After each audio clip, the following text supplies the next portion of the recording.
Hello বন্ধুরা, কেমন আছেন সবাই? আশা করি সবাই ভালো আছেন। আজকে গল্প এক পশলা বৃষ্টি, লেখনীতে ইশরাত জাহান ফারিয়া। পর্ব 14।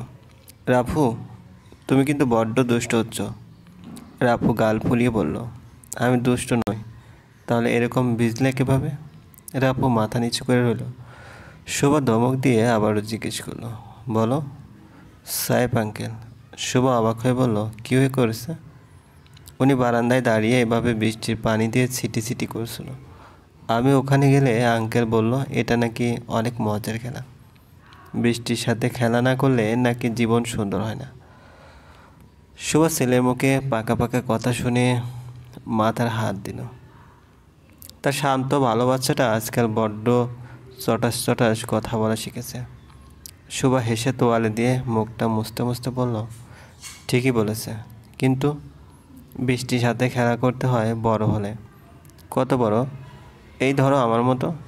তোমার মতো বড় হতে তো আরও অনেক বছর লাগবে। ততদিন কি আমি বৃষ্টিতে ভিজবো না? ভিজবে, কিন্তু অল্প। তুতুলও ভিজবে। মেয়েরা বৃষ্টিতে ভিজতে ভালোবাসে, তুমিও। শোভা উত্তর দিল না, কারণ বৃষ্টিতে ভেজার মন সেদিনই মরে গিয়েছিল, যেদিন ওর রঙিন জীবনটা সাদ নামক মানুষটার হাতে মরে গিয়েছিল। হঠাৎ চোখের কোণ মুছে ড্রয়িং রুমের কর্নারে রাখা টিস্যু পেপারের বক্সটা আনতে ঘুরল, তখনই ওর চোখ গেল দরজার দিকে। আফসা আলো একটা সুঠাম দেহি পুরুষের অবয়ব মেঝেতে লুকোচুরি খেলছে। শোভা ধীর পায়ে সেদিকে এগিয়ে গেল। ধুরু ধুরু বুক নিয়ে যেই না সামনে গেল, তখনই দেখতে পেল একটা লোক দাঁড়িয়ে আছে দরজার কাছে। এবং লোকটা আর কেউ নয়, ওর অতি পরিচিত এক সময়ের প্রিয় মানুষ, ভালোবাসার মানুষ, শোভার প্রাক্তন স্বামী সাদ চৌধুরী। পরনে বসন ভেজা, মুগ্ধ দৃষ্টি নিয়ে তাকিয়ে আছে ওর দিকে। কিন্তু শোভা সে দৃষ্টিকে প্রাধান্য দিল না, কারণ এখন শুধুই তার প্রাক্তন। ওর সাথে কোনো সম্পর্ক হবার দ্বিতীয় কোনো সুযোগ নেই। তার চেয়ে বড় কথা, এই লোকটা একটা প্রতারক। এইসব ভেবে ভাবতে ভাবতে শোভা একটা ঘোরের মধ্যে চলে গিয়েছিল। হঠাৎ দেখা এক পশলা বৃষ্টি ওর কাছে ভয়ানক হয়ে উঠল। শোভা ভাবনার জগতে ঢুকে প্রাণপণে চাইছে মুছে যাক এই এক পশলা বৃষ্টি পৃথিবীর বুক থেকে। দীর্ঘ কয়েকটা ক্ষণ এভাবেই কেটে গেল। এই অন্ধকার রাত্রিতে শোভা যখন দরজার সামনে সাদকে দেখতে পেল, তখন সে চমকে উঠল। মনে হলো পায়ের নিচ থেকে মাটি সরে যাচ্ছে। এ কি দেখছে ও? আদৌ সত্য এটা, নাকি চোখের ভুল? এতক্ষণ ভেবেছিল এটা বুঝি হ্যালুসিনেশন, কিন্তু অবয়বটা তো ওর দিকেই তাকিয়ে আছে, দৃষ্টি সতেজ। তাহলে কি সত্যি? যদি সত্যি হয়ে থাকে, তাহলে কেন এসেছে মানুষটা ওর গোছানো জীবনটা তছনছ করতে আবারও? সাদ কি এখনও শান্তি পায়নি শোভার জীবন নষ্ট করে? সাদ নিজেকে ধাতস্থ করলো, কাঁপা কাঁপা গলায় ডাকলো, শোভা। কাঠ হয়ে দাঁড়িয়ে থাকা শোভা ভয়ার্ত গলায় বলল, আপনি? আমি। আপনি কি সত্যি এসেছেন? একটা খারাপ মেয়ের কাছে কি দরকারে? সাদ বলার ভাষা খুঁজে পেল না। ভেজা গায়ে বেশিক্ষণ থাকার ফলে হাসি কাশি দিতে লাগলো। শোভা হাতে থাকা তোয়ালেটা ছুঁড়ে মারল ওর উপর, মুখে বলল, মুছে নিন। সাদ নিল তোয়ালেটা, মাথার চুলগুলো মুছে সেভাবেই দরজার কাছে দাঁড়িয়ে রইল। আপনি কি এখন চলে যাবেন? বাইরে যেহেতু আবহাওয়া খারাপ, একটু পর গেলে ভালো হয়। বসুন। আসলে তোমার সাথে আমার খুব প্রয়োজন আছে। কী প্রয়োজন? বাসায় কি আর কেউ নেই? আছে, অনেক মানুষ আছে ভেতরের ঘরে। ও, শোভা বলল, বাসায় অনেক মেহমান আছে। আশা করি আপনি এমন কিছু করবেন না যাতে সিনক্রেট হয়। কি হয়েছে বাসায়? মিলির বিয়ে। মিলি মানে? আমাদের মিলি? আমাদের নয়, আমার মিলি। সাদ চুপ করে রইল। এতক্ষণ শোভা ওর সাথে নম্রভাবে কথা বলছে। সাদ চাইছে এভাবে ওকে শান্ত রাখতে, কারণ ওকে উত্তেজিত করলে পরিস্থিতি উল্টো দিকে চলে যাবে। সাদ সোফায় বসলো। ভিতরের ঘরগুলোকে থেকে মানুষের কোলাহল ভেসে আসছে। কারেন্ট এখনও আসেনি, যার ফলে কিছুই দেখা যাচ্ছে না। আর মোমবাতির আলোয় যতটুকু দেখা যাচ্ছে তাতে শোভার অবয়ব শুধু ছায়ার মাধ্যমে বোঝা যাচ্ছে। ওর চেহারা সাদ দেখতে পাচ্ছে না, কারণ শোভা আগেই ওর মুখ ঢেকে নিয়েছে। লোকটাকে নিজের মুখ দেখাতেও চায় না, সাদ বুঝতে পারল এবং একটা দীর্ঘশ্বাস ফেলল। কিন্তু রাফু এতক্ষণে মাকে একটা অচেনা লোকের সাথে কথা বলতে দেখে চুপ হয়েছিল। শোভা ওকে নিজের সাথে আগলে রেখেছিল। ও ভাবতে পারছে না সাদ এখানে অবধি পৌঁছে গিয়েছে। বুকের ভিতর ভয়ের বিশাল একটা দেওয়াল তৈরি হলেও নিজেকে যথাসম্ভব ঠান্ডা রেখে ও লোকটার সাথে কথা বলছে। পাছে না রাফুকে চিনে ফেলে এটারই আভাস পাচ্ছিল কি শোভা। পুরনো স্মৃতিগুলো এ কারণেই মস্তিষ্কে নাড়া দিচ্ছিল। এইসব খারাপ স্মৃতি কেন মুছে না ওর জীবন থেকে?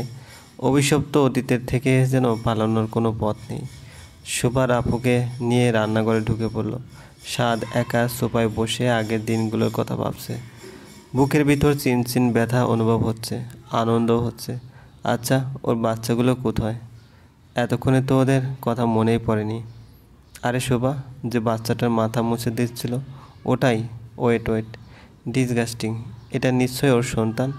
এত কাছাকাছি থেকেও সাদ বাচ্চাটার দিকে একবার তাকালো না। ড্যামিট, ওর রাগ হতে লাগলো। কিন্তু এখন রাগলে চলবে না। এখানে যেহেতু এসেছে, ড্যাম শিওর বাচ্চাদের নিজের কাছে পাবেই। তাই সাদ রিল্যাক্স হয়ে বসলো। বাইরে এখনও ঝড়ো বৃষ্টি, ছাদের বুকে জমে আছে হাজারো মেঘের টুকরো। শোভাকে যদি সব সময় এ কাছে পেত, চিরদিন যদি একসাথে থাকতে পারে, এটাই বোঝাবে ও শোভাকে। ও নিশ্চয়ই রাজি হবে। জানালার দিকে একমনে তাকিয়ে সাদ গুনগুনিয়ে গান ধরল। কেন মেঘ আসে হৃদয় আকাশে, তোমারে দেখিতে দেয় না। মোহমেঘের তোমারে দেখিতে দেয় না, মাঝে মাঝে তব দেখা পায়, চিরদিন কেন পায় না। মিলি বসে আছে সোফায়, সামনে খাটে বসে আছে সাইব। দুজনেই চুপ। মিলি বসে মোবাইল স্ক্রল করছিল। সাইব ভয়কে জয় করে বলল, মিলি। মিলি সাইবের দিকে তাকিয়ে বলল, কি? মানে বলতে চাইছিলাম আপনি আমাকে বিয়ে করতে রাজি হলেন কেন? আপনি যে কারণে রাজি, আমি সে কারণেই। বুঝতে পারলাম না। আপনার আম্মু খুব করে আমাকে পছন্দ করেছে, আমাকে নিজের মেয়ে ভেবে নিয়েছে। উনি খুব করে চায় যাতে আমি আপনাকে বিয়ে করি। ছবিও চায়, আমার সন্তানেরাও মতো দিয়েছে আপনাকে বিয়ে করতে। আন্টি আঙ্কেলরাও চায়। সবচেয়ে বড় কথা, আপনার আম্মুর চিন্তাভাবনা আর আমার চিন্তাভাবনা এক। আমাদের মাঝে কোনো ফারাক নেই। আমি এমন একজনকে মা হিসেবে পেয়ে খুবই খুশি। এসব কারণেই আমি আপনাকে বিয়ে করতে রাজি হয়েছি। সাহেব একটু রাখলো। সবার চাওয়া পাওয়া মিলি দাম দিল। কিন্তু প্রথম থেকে যে সাহেব ওকে পছন্দ করে ভালোবাসে, ওর জন্য 5টা বছর অপেক্ষা করেছে, সেটা কি মিলির কাছে কিছুই নয়? মিলি এত নিষ্ঠুর? সাহেবের জন্য কি ওর মনে একটু জায়গাও নেই? এতগুলো বছরে সাহেব ওর জীবনে কোনো ভূমিকা রাখতে পারেনি। মিলিকে বিয়ে করেও ও কেন ভুল করছে?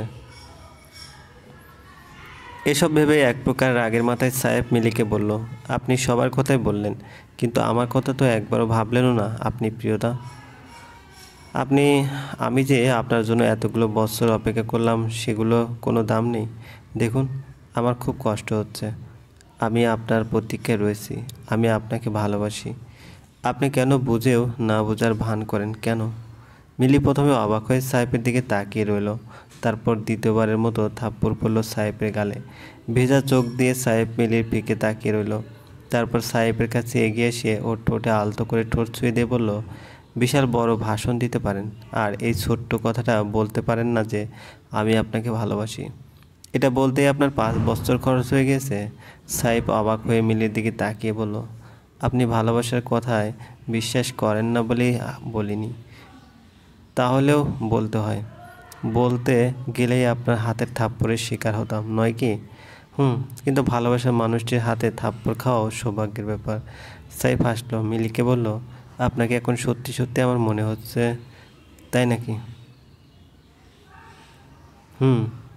মিলি ব্রুকুসকে বলল, প্রিয়তাকে? আমি যাকে পছন্দ করি সে কল্পিত আপনি। মিলি কিছু ব্যঙ্গাত্মক কথা বলতে রেডি হচ্ছিল, কিন্তু তা হলো না, কারণ বাইরে ঘর থেকে চেঁচামেচি আছে। সুভার চেঁচামেচি মিলি বুঝতে পারল না। বৃষ্টি ভেজা এই মুহূর্তে এত রাতে সুভা ঘর ভর্তি মেহমান ডেকে কীভাবে চেঁচামেচি করছে। কিন্তু কিছু একটা না হলে শোভা কখনো এমন করবে না। সাহেব অবাক হলো। দুজন নিজেদের দিকে কিছুক্ষণ তাকিয়ে থেকে দরজা খুলে ড্রয়িং রুমে গেল এবং অন্ধকারে টর্চ লাইটের আলোয় যাকে দেখলো সেটার জন্য ওরা কেউই প্রস্তুত ছিল না। চলবে, গল্পটি ভালো লাগলে অবশ্যই লাইক করবেন, কমেন্ট করে জানিয়ে দেবেন। আর এই চ্যানেলে যদি নতুন হয়ে থাকেন অবশ্যই সাবস্ক্রাইব করে পাশে থাকা বেল আইকনটি প্রেস করে রাখুন। ধন্যবাদ।